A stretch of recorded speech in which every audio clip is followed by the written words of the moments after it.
Halo teman-teman, kembali lagi bersama saya di channel yang Anda suka. Semoga Anda juga. Kali ini dalam video yang sederhana kita akan membahas mengenai metode penelitian sejarah dengan topik bahasan yaitu pengertiannya, kemudian metodenya, dan keterkaitan dengan keilmuan yang lainnya. Lalu pengertian penelitian adalah suatu proses investigasi yang dilakukan dengan aktif, tekun, dan sistematis. Tujuannya adalah menemukan, menafsirkan, dan merevisi fakta-fakta sehingga tercapai pengetahuan yang lebih mendalam mengenai suatu peristiwa, tingkah laku, teori, ataupun hukum. Penelitian sejarah adalah proses mengkaji secara sistematis suatu peristiwa pada masa lalu dalam rangka mendapatkan pengetahuan dan pemahaman lebih mendalam serta makna dari peristiwa itu. Dalam upaya mendapatkan pemahaman dan makna dari peristiwa masa lalu, para sejarawan melakukan apa yang disebut penelitian sejarah. Jadi definisinya secara umum seperti itu ya teman-teman. Oke, kita melanjutkan. Nah, ini bisa dilihat ada foto saya ketika saya berkunjung ke Candi Bajangratu di Trawulan, Mojokerto. Oke, kita lanjutkan. Nah teman-teman, setiap penelitian sejarah pasti menggunakan langkah-langkah atau prosedur tertentu dalam penelitiannya. Langkah-langkah itulah yang disebut dengan metode ilmiah dan merupakan pedoman yang digunakan dalam meneliti suatu peristiwa sejarah. Langkah-langkah tersebut memperlihatkan sebuah kerja ilmiah. Oke, kita lanjutkan. Nah, ini beberapa pengertian sejarah atau metode sejarah menurut beberapa tokoh. Yang pertama ada Louis Goldsack. Metode sejarah adalah proses menguji dan menganalisis secara kritis rekaman dan peninggalan masa lampau. Rekonstruksi yang imajinatif daripada masa lampau berdasarkan data yang diperoleh dengan menempuh proses itu disebut historiografi atau penulisan sejarah. Selanjutnya ada pengertian sejarah menurut Sartono Kartodirjo. Metode sejarah adalah bagaimana orang memperoleh pengetahuan atau how to know. Jadi metode sejarah adalah cara untuk mengetahui sejarah. Kemudian tokoh selanjutnya ada Kuntowijoyo. Metode sejarah adalah petunjuk pelaksanaan dan teknis tentang bahan, kritik, dan interpretasi atau penafsiran sejarah serta penyajian dalam bentuk tulisan. Kemudian ada tokoh selanjutnya ada Garagan. Metode sejarah adalah seperangkat prinsip dan aturan yang sistematis untuk membantu dalam pengumpulan sumber-sumber sejarah, menilainya secara kritis dan menyajikan suatu sintesis hasil yang dicapai. Lalu dapat disimpulkan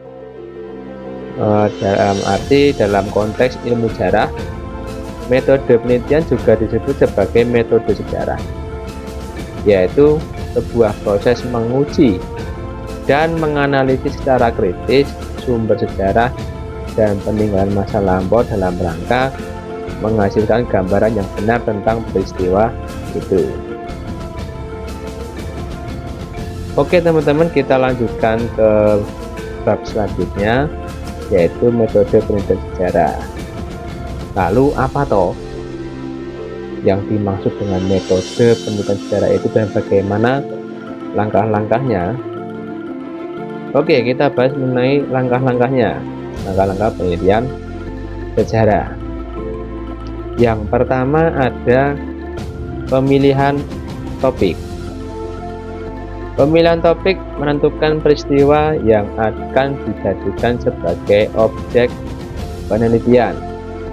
Dalam ilmu sejarah, hendaknya topik yang akan diteliti bersifat unik, kesatuan, bernilai orisinal atau orisinil, dan praktis. Nah, ini teman-teman ada beberapa hal yang perlu diperhatikan dalam pemilihan topik penelitian sejarah. Lalu apa saja itu? Yang pertama itu ada kedekatan emosional. Nah, dalam penentuan topik penelitian sejarah tak lepas dari namanya kedekatan emosional. Maksudnya, seorang peneliti akan memiliki ketertarikan terhadap suatu fenomena yang mendasari peneliti tersebut merasa perlu adanya penelitian atau penelitian sejarah untuk membuka dan mendapatkan informasi lebih dalam. Misalnya keterkaitan dengan lingkungan tempat tinggal, sehingga menimbulkan ketertarikan untuk meneliti sejarah tempat tinggalnya, atau dalam kajian sejarah disebut sebagai sejarah lokal. Bisa dicontohkan ketika rumah saya misalnya di daerah Mojokerto atau di Trawulan. Nah, saya kok memiliki rasa emosional tinggi terhadap tempat tinggal saya, sehingga memicu saya untuk melakukan penelitian tentang bagaimana sejarah Trawulan itu di masa lalu, seperti itu. Oke, selanjutnya ada kedekatan intelektual. Selain kedekatan emosional tadi ya teman-teman, ternyata ada kedekatan intelektual juga perlu diperhatikan dalam pemilihan topik penelitian sejarah. Ada juga kedekatan intelektual, maksudnya begini. Seorang peneliti akan melakukan penelitian sudah memiliki informasi dasar mengenai topik yang rencananya akan diteliti. Bisa saya ambilkan contoh, saya akan meneliti tentang kebijakan gula di Indonesia masa Orde Baru. Kenapa saya memilih tema atau topik tersebut? Hal ini ada alasannya karena saya sudah mendapatkan informasi mengenai berbagai kebijakan Orde Baru di bidang gula di bangku perkuliahan. Nah, misalnya seperti itu. Kemudian teman-teman ada tahap selanjutnya, yaitu setelah tadi pemilihan topik, kemudian ada heuristik. Nah, heuristik atau pengumpulan sumber atau data dari berbagai sumber sejarah. Nah, apa yang dimaksud dengan sumber sejarah itu? Sumber sejarah memiliki banyak jenis. Nah, ternyata sumber sejarah dapat dibedakan berdasarkan sifat dan kedudukannya. Sumber sejarah dapat dibagi menjadi dua, yaitu sumber primer dan sumber sekunder. Apa itu sumber primer, teman-teman? Nah, teman-teman, sumber primer adalah data utama yang didapatkan langsung dari subjek dan objek penelitian, atau dibuat oleh orang yang menyaksikan atau eyewitness, mendengar atau ear witness, atau mengalami peristiwa langsung di tempat, ya, peristiwa yang terjadi pada waktu itu atau pada masa lampau. Nah, itu yang dinamakan sumber primer. Nah, ini sumber primer menurut Taufik Abdullah. Sumber primer adalah sumber yang belum diolah, jadi masih orisinal, ya, belum ditafsirkan seperti itu gampangnya. Sumber primer dapat memiliki beberapa bentuk, yakni arsip, hasil wawancara, fosil, dan artefak, gitu ya. Nah, kemudian sumber primer menurut Garagan. Nah, ternyata Bapak Garagan ini membagi sumber primer menjadi dua, yakni sumber primer kuat atau strike primary sources dan sumber primer kuat atau sejaman, less strict primary sources. Nah, contoh sumber primer kuat adalah naskah dekret presiden dan dekret presiden, ya, 5 Juli 1959. Adapun sumber sejaman adalah koran-koran yang sejaman, gitu. Nah, itu ya. Lanjutkan ya. Kemudian ada sumber sejarah berdasarkan bentuknya. Sumber sejarah berdasarkan bentuknya dibedakan menjadi 3 jenis, yaitu sumber tertulis, sumber lisan, dan sumber benda. Nah, itu bisa juga bentuknya lisan juga ya. Lanjut. Nah, ini ya teman-teman, sumber tertulis. Nah, sumber tertulis adalah sumber berbentuk tulisan yang di dalamnya terdapat informasi sejarah, di antaranya prasasti, naskah, buku, arsip, dan koran. Prasasti. Prasasti adalah sumber informasi yang ditulis pada bahan keras dan tahan lama seperti batu, dinding, dan lain-lain. Contohnya ada prasasti Sojomerto, prasasti Jarudeun, prasasti Kalasan, prasasti Sumundul, prasasti Kebun Kopi, prasasti Yupa, dan lain sebagainya. Itu sangat banyak sekali ya contohnya teman-teman. Oke, kita lanjutkan ke, nah ini ada naskah juga ya. Kemudian naskah adalah dokumen tertulis yang ditulis dengan tangan menggunakan media kertas atau lontar. Contohnya catatan harian Putri Goa yang berbahasa Makassar. Selain itu ada buku. Nah, buku ini merupakan lembar kertas yang berjilid berisi tulisan atau kosong gitu ya. Nah, ini ada contohnya, yaitu buku Indonesia dalam Arus Sejarah, buku sejarah nasional Indonesia, dan lain sebagainya. Itu sangat banyak sekali contohnya. Kemudian teman-teman, ada arsip. Arsip merupakan dokumen tertulis, bisa surat atau akta, lisan yang berbentuk pidato atau ceramah, atau ada bergambar yang berbentuk foto dan film dari masa lalu yang disimpan dalam media tulis, bisa dari kertas, elektronik, bisa berpita kaset, pita video, dan disket komputer. Biasanya dikeluarkan oleh instansi resmi. Nah, disimpan dan dipelihara di tempat khusus untuk referensi. Contohnya verslag atau laporan gitu ya. Nah, ini kemudian ada koran. Koran adalah lembaran-lembaran yang lembaran kertas bertuliskan berita. Nah, itu koran. Kemudian teman-teman, kita lanjutkan, ada sumber sejarah lisan atau sumber sejarah yang berbentuk lisan. Lalu apa toh sebenarnya sumber sejarah lisan itu? Sumber sejarah lisan adalah keterangan-keterangan yang diperoleh dari pelaku dan saksi sejarah. Sumber lisan dibagi menjadi dua, yakni sejarah lisan dan tradisi lisan. Sejarah lisan merupakan keterangan langsung dari pelaku atau saksi dari peristiwa sejarah dan sangat erat kaitannya dengan hasil wawancara dan alat perekam suara. Kemudian ada pun tradisi lisan ya teman-teman. Nah, tradisi lisan adalah tradisi bercerita mengenai masa lalu yang berkembang di masyarakat.